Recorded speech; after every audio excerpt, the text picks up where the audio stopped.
Afternoon Adventures. It's Half Sanity. It's Jacob. Back again with another Divine Soul video. This time we're talking about 6th level Cleric spells and how they interact with the Sorcerer's meta magic.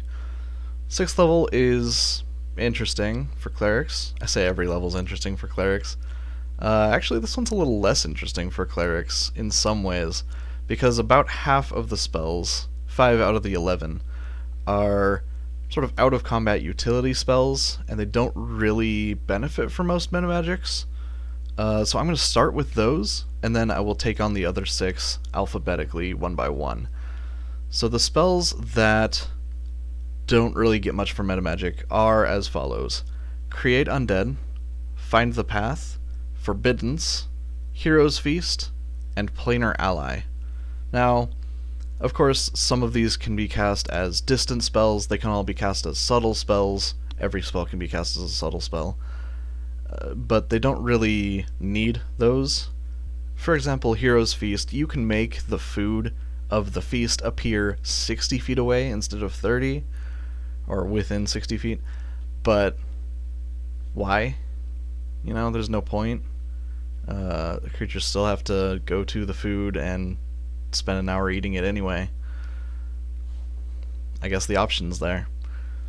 Same with all the other ones. There's they can use meta magics, but they just don't really get anything for it. They don't have value for your sorcery points. So there are those in a nutshell. Just cast them straight most of the time and you're probably going to be just fine. All 5 of these spells also take more than an action to cast, so casting them as a subtle spell probably isn't going to be that useful. You can prevent yourself being counterspelled, but if you're casting a spell that takes 10 minutes, you're probably not in a situation where you're worried about counterspell. And the fact that you're playing with whatever material components there are for 10 minutes or an hour for some of them, people are probably going to know you're casting a spell anyway, even if you can't be counterspelled. It's a thing. So anyway, I'm going to wrap up those, and let's move on to the actual meat of the 6th level spells for this video. Go in alphabetical order, so we'll start with Blade Barrier. So Blade Barrier falls into a similar sort of category as Insect Plague did last video, where it's an area denial spell that lasts for 10 minutes. Or 20 minutes with extended spell. So if you need to block off an area, it's a good option. I actually think Blade Barrier is a little underrated, but at the same time, it's a 6th level spell and there are better 6th level spells, so it's kind of not underrated, because you usually want to use your high level spell slots on something other than Blade Barrier. Blade Barrier could be good situationally though. It provides 3/4 cover for creatures on the other side of it. So if you are against a group of ranged attackers, be they archers or spellcasters, or maybe they're throwing spears and javelins or something, if you put a wall around them, they now have a choice to make whether they take that penalty to hit you and your allies by staying behind the 3/4 cover, or walk through the cover and take damage, but then fire their attacks at you unhindered. So Blade Barrier is a spell that allows you to control the battlefield that way, force the enemies to make a tactical decision that they don't want to make, and generally trap things that don't have enough HP to make that choice. But in terms of actually spending a 6th level slot, you know, might not always come up. But as for meta magic for Blade Barrier, like I mentioned, it can benefit from the extended spell meta magic, doubling its duration to 20 minutes. You can also cast it as a distant spell if you aren't close enough, or if you're worried about being within counterspell distance. You can also cast it as a subtle spell to prevent counterspelling.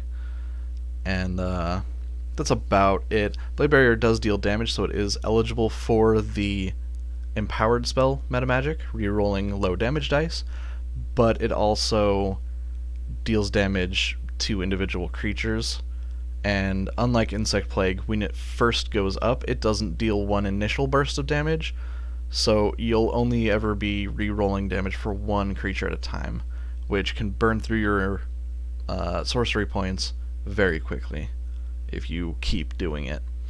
So against a key target, it could be worth. Most of the time, probably not. That's about all I have to say for Blade Barrier, so let's move on to the H's. Harm and Heal. Let's go with Harm first.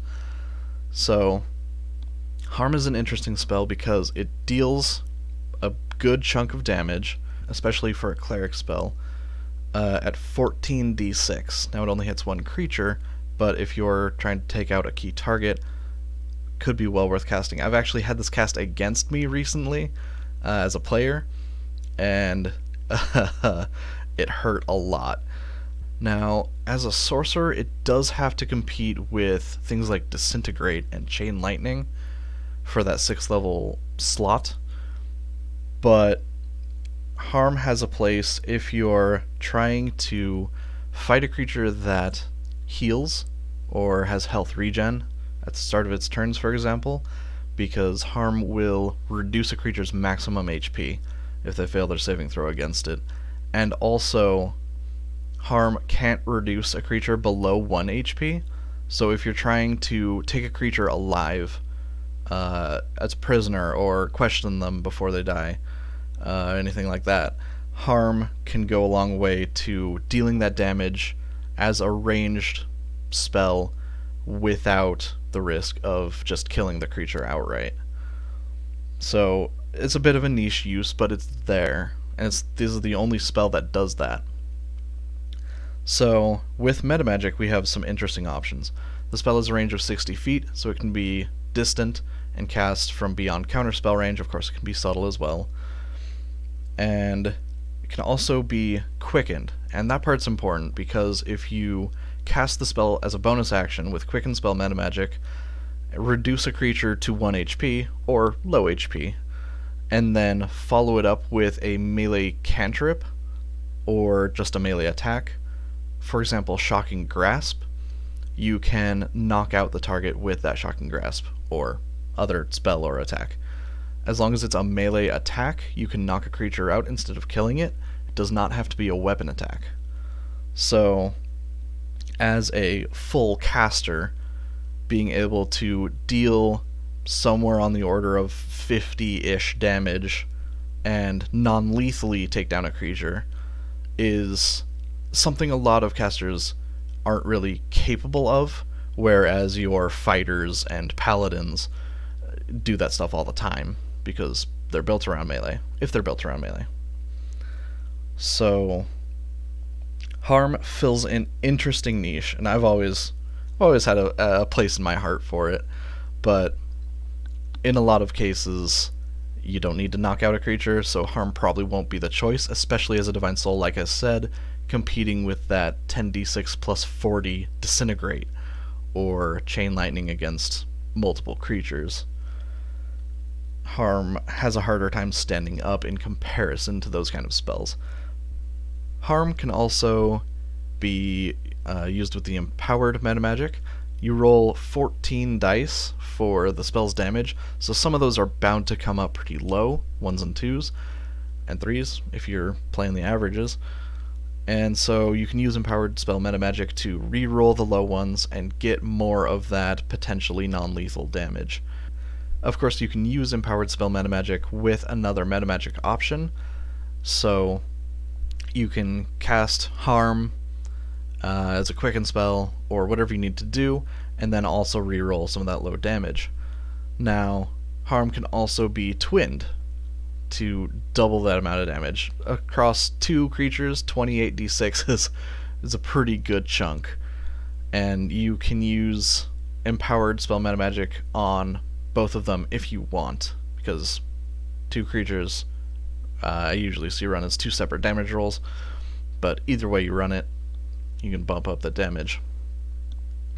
So I think that's about it for Harm, so let's move on to its counterpart, Heal, which functions much the same way when you're casting it.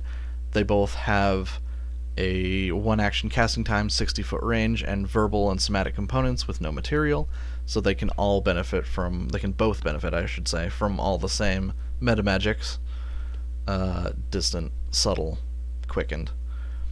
The difference is heal restores hit points to a creature and doesn't involve any dice rolls for that. Because there are no dice rolls, it can't benefit from the empowered healing pseudo-meta magic feature that the Divine Soul has, that I've mentioned in past videos.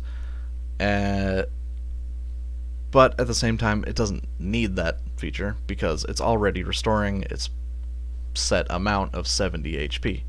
It's quite a bit of HP. Heal can also be twinned because it targets one creature, so restoring a total of 140 hit points, split between two creatures, as one action is huge in a battle. The 6 sorcery points is well worth it in a situation where you have 2 injured teammates or more who need enough healing to get through more than one round or so. In most cases, 70 is a lot of damage to take in that span of time, and so your normal healing spells might not catch up to the damage that people are taking, but heal can surpass that amount.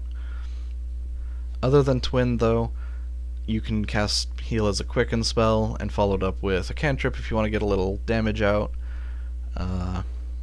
But otherwise, it pretty much stands on its own. It's a nice, solid heal that should be enough HP to get an ally or two through the next round or so to the end of the fight, where you can get them healed back up to full without the pressure of time with something like Aura of Vitality.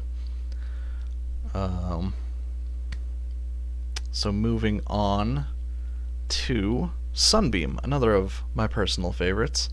Sunbeam is a spell that lets you cast a beam of sunlight, that's up to 60 feet long, 5 feet wide. It's kind of like a mini lightning bolt, and you can repeat this as an action on any given turn. Now, because of the way that's phrased, on any turn, you can quicken Sunbeam and use an action right after that to fire a second beam, getting basically double your damage for your spell slot and a couple of sorcery points on the first turn. That doesn't help on subsequent turns, it still just takes an action, but on the first turn you can get some extra damage out that way and an extra chance to blind creatures, which is a pretty debilitating debuff. Otherwise, Sunbeam benefits from the empowered spell metamagic, rerolling low damage dice. It does use d10s, so you can reroll the low numbers and get some pretty big improvements to your damage if you roll better. And as an AoE spell, you'll be dealing that increased damage to everyone in the 60-foot line, so that's pretty well worth a sorcery point. Other than that, Sunbeam is pretty much self-explanatory, pretty much stands on its own. So let's move on once more to True Seeing.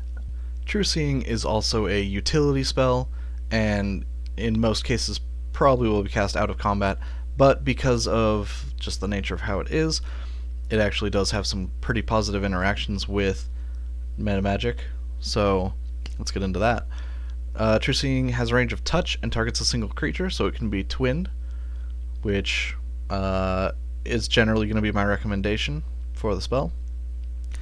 If you're going to have one person in your party, whether it's yourself or someone else, being able to see invisible creatures and other things with True Sight, detect the presence of secret doors that are hidden by magic automatically, and even see into the ethereal plane, all to a range of 120 feet, you might as well have 2 people doing that. Otherwise, if you only see the need to have one creature with True Seeing up, I should say, then you might as well go ahead and toss an extended spell metamagic on it, making it last 2 hours instead of 1. You know, that's one of my favorite moves. Well worth a single sorcery point. Otherwise, you can cast it as a quicken spell, though I don't really see a reason to in most situations, unless you find yourself in a battle against invisible creatures, and you want to tap yourself with True Seeing and then fire a cantrip at one of them to start getting some damage out. That is an option. You can also cast the spell as a distant spell, giving it a range of 30 feet. In a similar situation, you might want to hit your party's archer with it instead of yourself, someone who can do more damage than you might be able to do in that turn with a cantrip. You can also cast the spell as a subtle spell if you're worried about getting counterspelled, especially if it's by an invisible creature who you can't counterspell back if you can't see them. So there is some in-combat application for True Seeing if you find yourself against invisible creatures. Now, that job can also be done by the second level See Invisibility spell, which is much less costly, but if you have a reason to use True Seeing, there it is. You have options to do so. That, I think, is about all you can do with True Seeing, so let's move on to our last one for today, Word of Recall. Word of Recall is an interesting version of the teleport magic. In order to cast Word of Recall to pull yourself and your friends out of the fire, so to speak, you have to prepare the spell by casting it in a location such as a temple dedicated or strongly linked to your deity. Now, as a cleric spell, that makes perfect sense, but divine souls don't necessarily have to follow a deity. If you do, great, just cast the spell in one of their locations. If not, you're going to have to work with your DM to determine whether you can cast the spell at all, or where you can set up your sanctuary to recall to. That's just something your table is going to have to figure out for itself.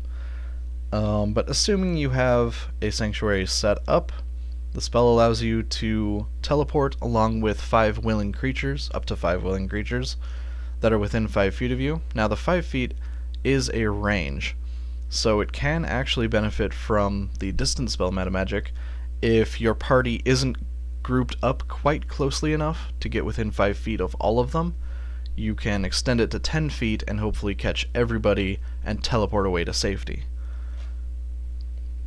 Not every situation is going to warrant the use of distance spell, but when it comes up, you're going to be real glad you have it.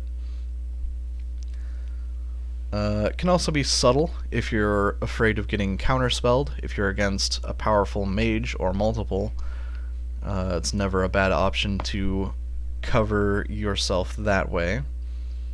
And it can also be quickened, although, again, in many situations I don't see the need. Although, if you need to... Actually, no, I just found the need.